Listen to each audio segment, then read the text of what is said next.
రోజుకి ₹100 ఖర్చుతో ఈ మహాలయ పక్షాల్లో మీ పితృదేవతలకు కాశీ మహాక్షేత్రంలో సెప్టెంబర్ 8 నుండి 21 వరకు. ఓం నమో వెంకటేశాయ.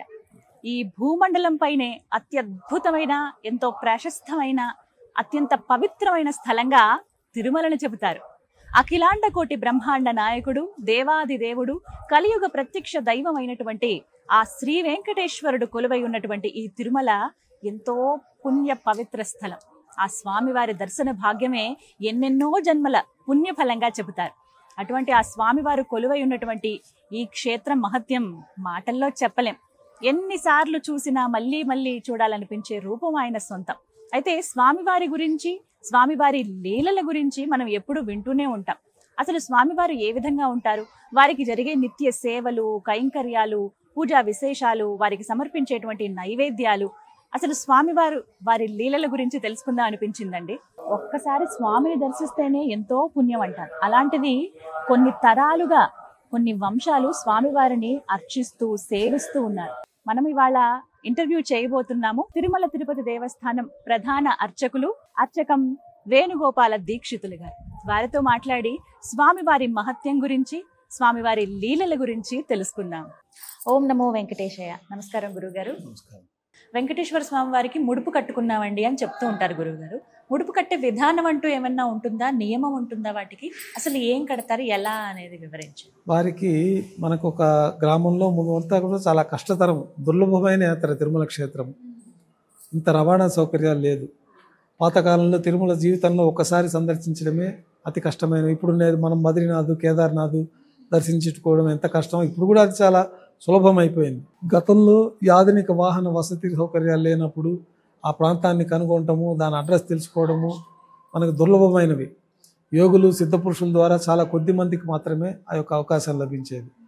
తిరుమల క్షేత్రంలో కూడా పెద్దవాళ్ళంతా కూడా తిరుమల బయలుదేరాలంటే శుచి శుభ్రంగా పసుపు వస్త్రాలు ధరించి స్వామివారికి ఒక ముడుపు కట్టుకొని ప్రయాణం బయలుదేరుతారని, అక్కడ లోకల్లో భక్తులందరి దగ్గర వెళ్ళి నేను తిరుమల ప్రయాణానికి పోతున్నానంటే అందరూ మేము కూడా రాలేం కాబట్టి మా తరఫున కూడా కొంత ధనాన్ని వారికి విరాళంగా ఇవ్వడం, వాళ్ళ శక్త్యానుసారం ముందుగా వాళ్ళ ఇంట్లో వాళ్ళు సంకల్పం చేసుకొని ఈ పసుపు బట్టలు కడుక్కొని ఒక శనివారం రోజు స్వామివారి కొబ్బరికాయ కొట్టి ఆయన అనుగ్రహంతో నీ యాత్ర ప్రారంభం చేసి నీ దర్శనం చేసుకోవాలనుకుంటున్నాను ముడుపు కట్టుకొని వారి కోరికలు ఏవైతే ఉన్నాయో ఆ యొక్క సంకల్పాన్ని వాళ్ళు చెప్పుకొని ముడుపు కట్టుకొని తిరుమల యాత్రకి సుదూర ప్రాంతాల నుంచి అరణ్య మార్గంలో వచ్చి తిరిగి క్షేమంగా ఇల్లు చేరతామనే నమ్మకం కూడా ఉండేది కాదు.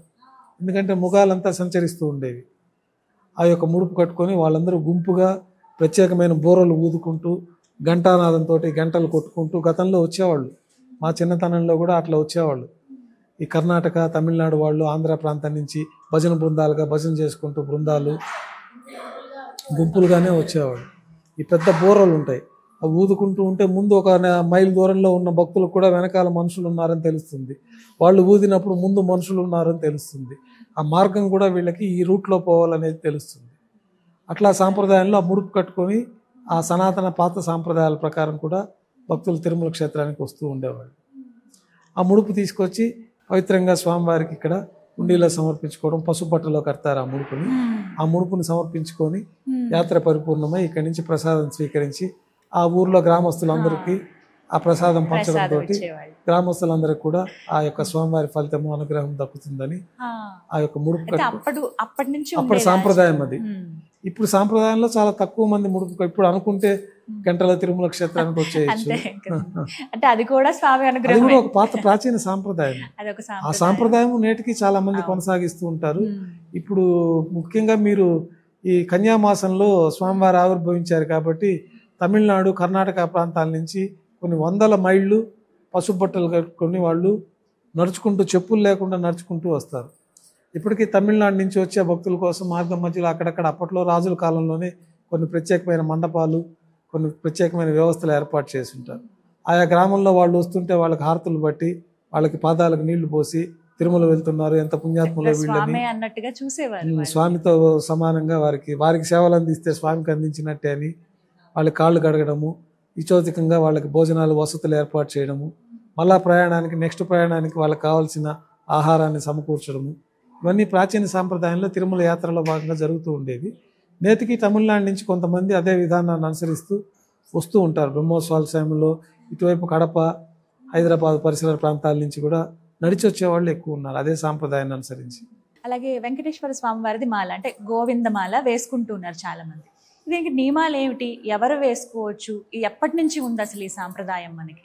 ఈ నియమం గోవిందమాల అనేది ఇటీవల కాలంలో బాగా ప్రబలింది. గతంలో ఇది మనం ఇందాక చెప్పుకున్నట్టు ముడుపు కట్టుకొని పసుపు దుస్తులు ధరించుకొని వాళ్ళు మండలం రోజులు పడుతుందో, నెల పడుతుందో, 2 నెలలు పడుతుందో స్వామివారి తదేక దీక్షతో అక్కడి నుంచి ప్రయాణం అయ్యి ఇంత సుదూర ప్రాంతానికి వచ్చి స్వామివారిని దర్శించుకునేవాళ్ళు.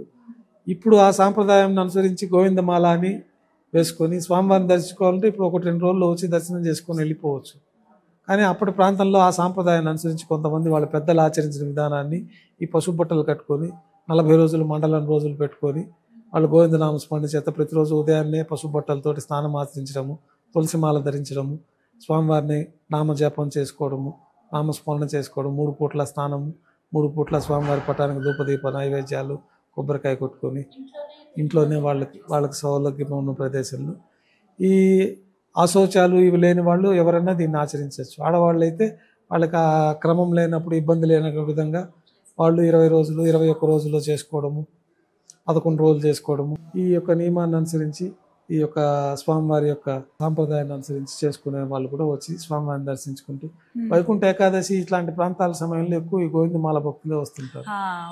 అది తర్వాత క్రమంలో ఇప్పుడు ఆ కేరళ సాంప్రదాయాన్ని అనుసరించి అయ్యప్పమాల, ఇతర దుర్గామాల ఇవన్నీ కూడా పాత సాంప్రదాయాలను అనుసరించి, పాత సాంప్రదాయంలో ఈ వసతులు లేవు కాబట్టి ఇన్ని రోజులు దీక్షతో వాళ్ళు ఈ కార్యక్రమానికి వచ్చి స్వామివారి దర్శనం చేసుకునే కార్యక్రమంలో భాగంగా ఇవన్నీ ఆచరించేవారు. ఇప్పుడు కూడా వారందరూ వారి ఊళ్ళల్లో ఈ 40 రోజులు 21 రోజులు 11 రోజులు ఈ కార్యక్రమాలన్నీ చేసుకొని వాళ్ళు అయ్యప్ప కొండ అయితే అయ్యప్ప కొండకు వెళ్ళి ఆ దీక్ష విరమణ చేయడం, తిరుమల క్షేత్ర సందర్శనం అయితే తిరుమల కొండకు వచ్చి ఆ దీక్ష విరమణ చేయడం, ఇక్కడే దీక్ష విరమణ ఇక్కడ చేసుకొని స్వామివారి దర్శనం అయిపోయి తలనీలాలు సమర్పించి దర్శనము, పుష్కరిణి స్నానము, స్వామివారి దర్శనం అయిపోయిందంటే దీక్ష విరమణ అయిపోతుంది. ఇక్కడి నుంచి స్వామివారి ప్రసాదం తీసుకెళ్లి వాళ్ళ ఇంట్లో గృహస్థులకి బంధుమిత్రులకి పంచడం తోటి మాలధారణ చేసే ముందు కూడా తిరుపతి రావాల్సి ఉంటుందా అండి, లేకపోతే వారి గృహంలో మనం ముడుపు కట్టుకొని మాలధారణ చేసేసుకోవచ్చు. పసుపు వస్త్రం మాత్రం ఖచ్చితం, అది మాలధారణలో ముఖ్యమైనది. అలాగే మెడలో మాల ఏదైతే ఉందో పసుపు వస్త్రం ఏంటంటే ఏమన్నా తెలిసి తెలియకుండా ఆ శౌచాలన్నీ తొలగిపోతుంటాయి. తెలిసి తెలియకుండా ఎవరన్నా తాకినా ఇట్లా వాళ్ళు ఇట్లాంటివన్నీ ఉంటే దోషాలు పోతాయి. పసుపు వస్త్రం అదొక శ్రేష్టం. యజ్ఞయాగాదులు ఇట్లాంటి వాటిలో మేము కూడా పసుపు వస్త్రాలు ధరిస్తాం. పసుపు వస్త్రాలకు అంతటి ప్రాముఖ్యత ఉంది కాబట్టి సామాన్య భక్తులు కూడా ఈ తెలిసి తెలియక జరిగే విషయాలన్నింటిలో ఆ పసుపు వస్త్రాల్లో అన్నీ తొలగిపోతాయి, దేహంలో ఉండే మలినాలన్నీ తొలగిపోతాయి అనేసి ఆ పసుపు వస్త్రాన్ని వేసుకుంటారు. ఇది చాలా విశేషంగా ఉంటుంది. ఆ పసుపు రంగు కూడా లేతగా ఉన్నటువంటి పసుపు. స్వామివారి గురించి, వారి లీలల గురించి తెలుసుకోవడం అనేది ఎంతో సంతోషించే విషయం అండి. ధన్యవాదాలు. నమస్కారం. ప్రేక్షకులందరికీ కూడా స్వామివారి దివ్యాశీస్సులు ఎల్లప్పుడూ ఉండాలని, శ్రీ వెంకటేశ్వర స్వామి ఆశీస్సులతోటి ప్రపంచ ప్రజలందరూ సుఖ సంతోషాలు ఆయురారోగ్యాలతో వదిలుతూ స్వామివారిని దర్శించుకొని స్వామివారి పరిపూర్ణ అనుగ్రహం పొందాలని కోరుకుంటూ, స్వామివారి అనుగ్రహం ప్రపంచ ప్రజలందరికీ ఉండాలని సదా శ్రీవారి ఆలయంలో ప్రార్థనలు చేస్తూ ఓం నమో వెంకటేశాయ. ఓం నమో వెంకటేశాయ.